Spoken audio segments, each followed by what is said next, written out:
Ashamaa kabajamtootaa fi hordoftoota keenya bakka jirtan maratti nageenyi keenya isin haa qaqqabu jechaa odeeffannoo of harkaa qabnu dursuun hangafoota isaanii isinitti himna. Koongireesiin Federaalaa Oromoo yookaan KFO'n dhimma ijaarsa piroojeektii dirree xiyyaaraa guddicha yookaan Meegaa Eerpoort Piroojeektii godina Shawaa Bahaa aanaa Abuu Seeraa keessatti ijaaramuuf karoorfame yaaddoo walabummaa malee buqqaafamuu uummataa ilaalchisuun ibsa baase bal'ina odeeffannoo keenyaa keessatti kan isin dhageessifnu ta'a. Dandeettiin afaan Ingiliziitiin Keeniyaan sadaffaa, biyya abbaa irreetiin bultu Itoophiyaan meeqaffaa irra jirti ka jedhuu fi kanneen biroos asuma keessatti kan isin dhageessifnu ta'a. Nu waliin turaan affeerraa keenya. Faawundeeshiniin idil addunyaa humbaannaan korri waliigalaa gadaa humbaannaa Baarentuu milkiin xumuramuu ibse. Odeeffannoo keenya biyya alaatiin ammoo Iraan keessatti guyyoota 14f hiriirri guddaan sababa qaala'insa jireenyaa fi gadi bu'uu maallaqaa biyyattii hordofee hospitaalonni mormitoota du'anii fi madaaniin dhiphachuu himeera. Hojjetaan hospitaala bakka sidii hojjetu tokko kan jedhu yoo ta'u, kabajamtootaa fi hordoftoota keenya nageenyi keenya bakka jirtan maratti isin haa qaqqabu jechaa kanneen chaanala kanaaf haaraa taatan sabiskiraayib gochuun waliin turaa jechaa dafee akka nama hedduu bira ga'uuf ammoo sheer gochuun yaada keessanis koomentii nu gochuun isiniin jechaa odeeffannoo qabnu kunooti. Lafa nama hin qabne jedhee tarkaanfachiisuun bu'aa hin qabu. Lafti sun nama qaba ture. Namni sunis lafa qaba ture. Amma nama isaa fi lafa isaa wal faana misoomsuun ni barbaachisa. Qonnaan bulaan maqaa misoomaan beenyaa fudhatee buqqaafamuu hin qabu. Qonnaan bulaan sun qaama piroojeektichaa ta'uu qaba. Kaampaaniin hojiin investimentii hojjetu tokko maallaqa qabatee gaafa dhufu qonnaan bulaan ammoo lafa isaa fudhatee dhufa. Maallaqaa fi lafti sun wal bira qabamee sheerii qooddatu.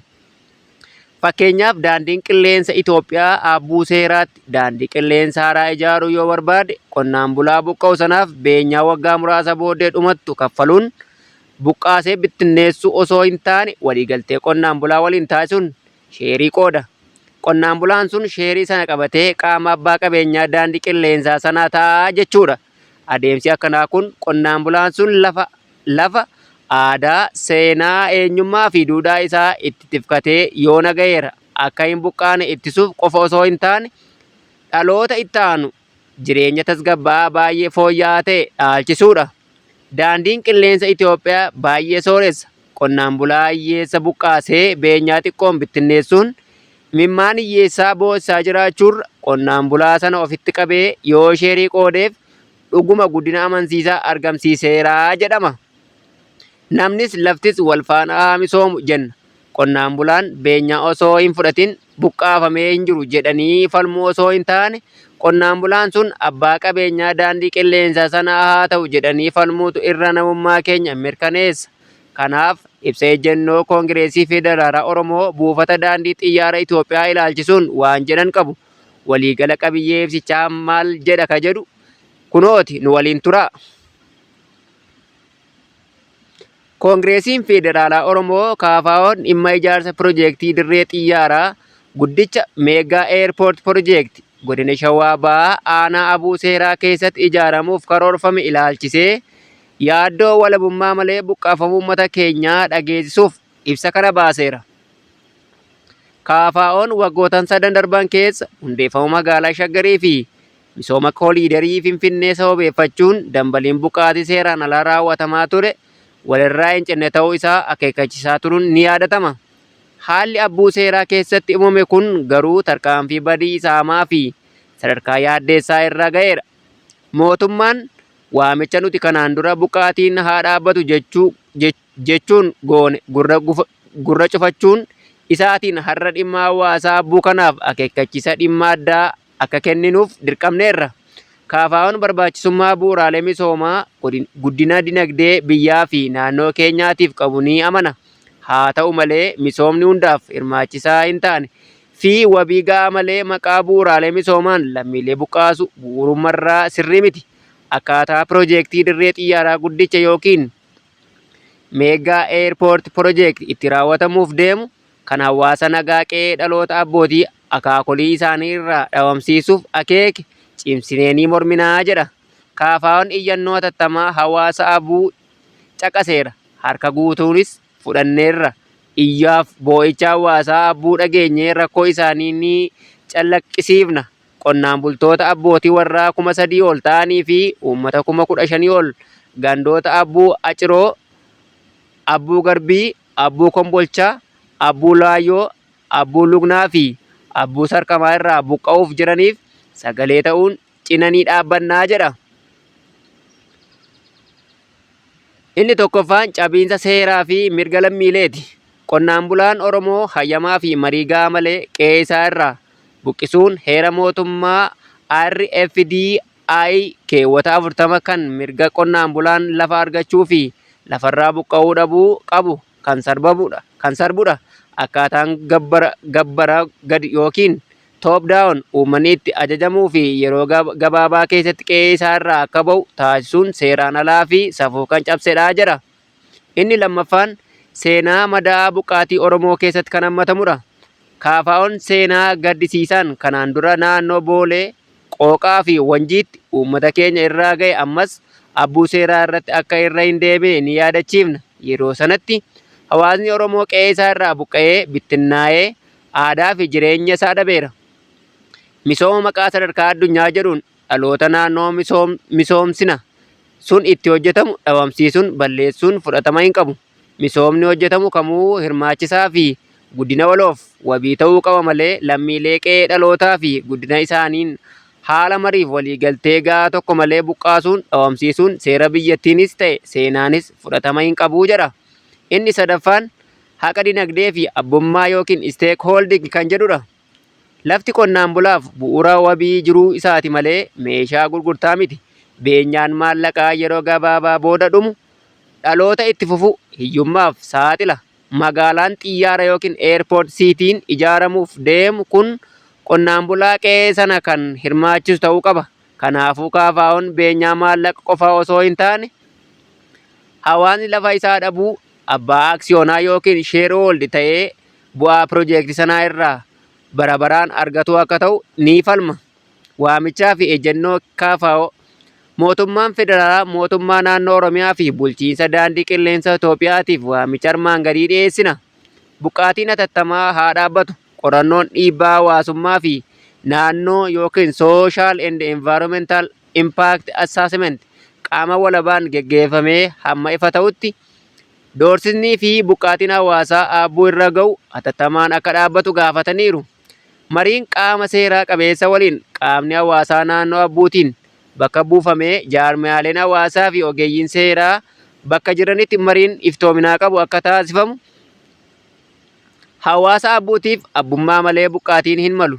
Hawaasni abbuu bu'aa piroojeektii yookiin airport siitii jedhamu kana irraa qooda aksiyoonaa yookiin equity akka qabaatuu fi lafti isaanii kaapitaala ta'ee akka shallagamu ta'uu qabu ni gaafanna. Eegumsa aadaa, afaanii fi duudhaan hawaasaa naannichaa dhiibbaa magaaleffama kanaan akka hin liqinfamne wabii seeraa ciminaa akka kan kaa'amu ni gaafanna. Dhaabbileen faayinaansii addunyaa, baankiin misoomaa Afrikaa fi qaamoleen faayinaansii dhiyeessan piroojeektiin kun ulaagaalee mirga namoomaa idil addunyaa kan guutu ta'uu isaa mirkaneessuu akka qaban gaafanna. Xumura irratti ammoo KFO'n diina misoomaa miti, garuu diina saamichaa fi diina buqqaatiiti. Piroojeektiin boonaa Afrikaa jedhamee faarfamu imimmaan salphinaa fi dhabamuu qonnaan bulaa Oromoo irratti ijaaramuu hin qabu. Uummanni Oromoo, dhaabbileen mirga namoomaa fi hawaasni idil addunyaa sagalee uummataa abbuutiif akka birmatan waamicha goona. Koongireesii Federaalistii Oromoo yookaan KFO amajji 2, 2018 Finfinnee, Oromiyaa, Itoophiyaa jechuun Koongireesiin Federaalaa Oromoo ibseera. Dandeettii afaan Ingiliziin Keeniyaan Afrikaa irraa sadaffaadha. Biyyi sirna abbaa irreen bultu Itoophiyaanoo kan jedhuuf kanuma keessatti argattu. Nu hordofaa. Dandeettiiwwan afaan arfan dubbisuu, barreessuu, dubbachuu fi dhaga'uu irratti hundaa'uun gabaasni dandeettii afaan Ingilizii biyyoota addunyaa sadarkaa baasu Itoophiyaa sadarkaa 65ffaa irra kaa'e. Sadarkaan kun kan kenname dhaabbata dandeettii afaan Ingiliffaa qore sadarkaa fi waraqaa ragaa kennu EF jedhamuun yeroo ta'u, EF English Proficiency Index waggaa waggaan ba'u qabxii namootaa qormaata dandeettii afaan Ingilizii fudhataniin ilaaluun ba'e. Gabaasni bara 2025 bahe akka agarsiisutti biyyoota addunyaa 123 keessaa dandeettiin afaan Ingiliziin ga'umsa olaanaa biyyi qabdu Neezerlaand taateetti. Sadarkaan kun yoo ba'u biyyoonni afaan dhaloota isaanii Ingiliffaa ta'e Ingilaandii fi USA keessa akka hin jirre ta'eera. Dhaabbatichi dandeettii biyyoota bakka 6tti qoodee kaa'e baay'ee olaanaa giddu galeessa, gadi aanaa fi baay'ee gadi aanaa jechuun. Kunis qabxii dubbisuu, barreessuu, dhaga'uu fi dubbachuu irraa argamu walitti qabuun ida'amni qabxiiwwan kanaa 600 ol yoo ta'e sadarkaa baay'ee olaanaa keessa gala. Haala kanaan biyyoonni 15 hedduunsaa biyyoota Awurooppaa ta'an sadarkaa baay'ee olaanaa keessa galaniiru. Neezerlaand tokkoffaa yoo taatu, Kuroosiyaan, Oostiriyaa fi Jaarman itti aanu. Afrikaa keessaa Afrikaa Kibbaa fi Zimbaabuween qabxii walqixa fiduun sadarkaa 13ffaa qabachuun garee kanatti makamaniiru.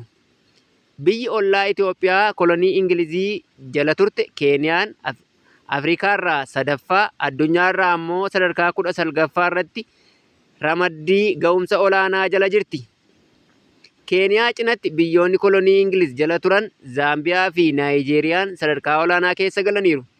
Itoophiyaan hanga xiqqoof sadarkaa giddu galeessaa keessaa baatee gara sadarkaa gadaanaa galte. Qabxii argatteenis addunyaa irraa 65ffaadha. Afrikaa keessaa ammoo sadarkaa 8ffaarra jirti.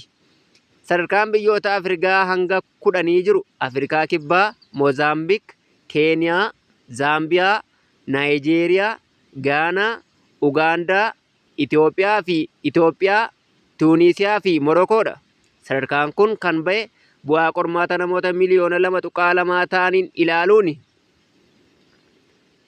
Warra qormaata kana fudhate keessaa 46 dhiirota, harki caalaan ammoo dubartoota. Biyyoonni Afrikaa qorannoo kana keessatti hirmaatan 28 yeroo ta'an, giddugaleessaan umurii namoota qorannoo kana irratti hirmaatan 26dha. Wanti ijoon qorannoo kana keessatti hubatamu biyyoota ga'umsa olaanaa qaban keessatti garaagartummaan dandeettiiwwan arfan gidduu jiru baay'ee kan walgitu ta'uu isaati. Biyyoota ga'umsa gadaanaa fi baay'ee gadaanaa qaban keessatti garaagartummaan dandeettiiwwan arfan gidduu jiru badaa waliin gatu. Akka qorannoon kun agarsiisutti dandeettiin barreessuu aadaa fi afaan dhalootaa biyyootaan dhiibbaan guddaan irra gahaa jiran Itoophiyaa keessatti dandeettiiwwan afaan arfan keessaa inni qabxii olaanaa argate dubbisuu yoo ta'u, inni qabxii gadi aanaa argate ammoo barreessuudha. Itoophiyaan sadarkaa bara darbee argate irraa sadarkaa tokkoon ol guddatteetti.